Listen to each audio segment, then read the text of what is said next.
I'm Adam Hausmeyer. Welcome back to my YouTube channel. Today I'm going to finally finish the travel camera series. Well, working 3 jobs, living out of a car. Mama never told me life would get this hard. Running around the world playing my guitar. Baby, you can love me, you can leave me, I'm a honky-tonk star. It's taken me a long time to come to these conclusions. This is I think the 4th time that I've made this video. But today I'm going to give you my final conclusions on what I think about these 3 different cameras that I've been talking about.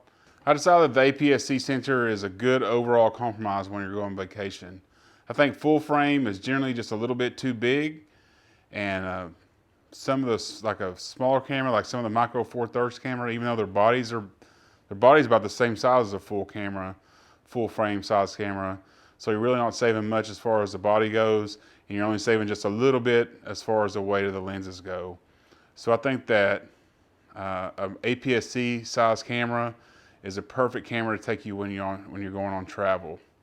The first camera we'll talk about is the A6400, and this is a great camera. And to keep it short and sweet, if you're going to be going on vacation and all you're going to be doing is taking photos, portraits, landscapes, things of that nature, and doing very little video, or the video you're going to be doing is going to be on a tripod, this would be a great camera to take.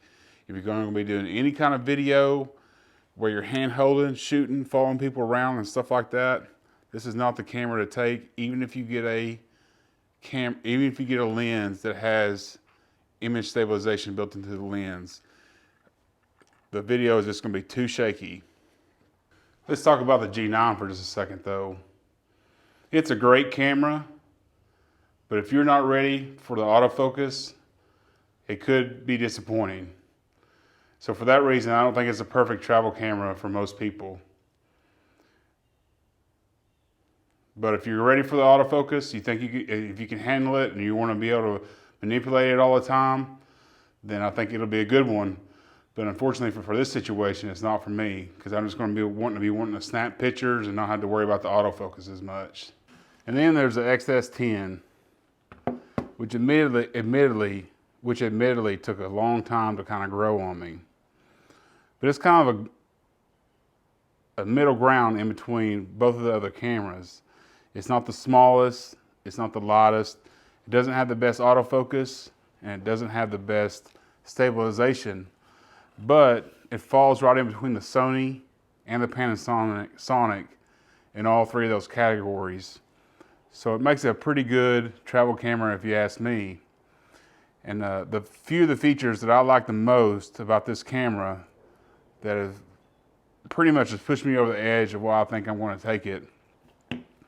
Number 1 is the film simulations.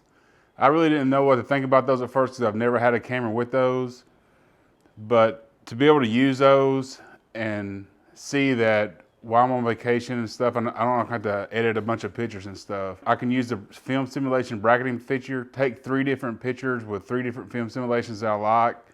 And if I don't like one of those 3, I go into the raw photo and edit it however I want, right in the camera, put it right to my phone and right to social media, which saves me just a whole bunch of time as far as importing all my photos to Lightroom and edit them all that way.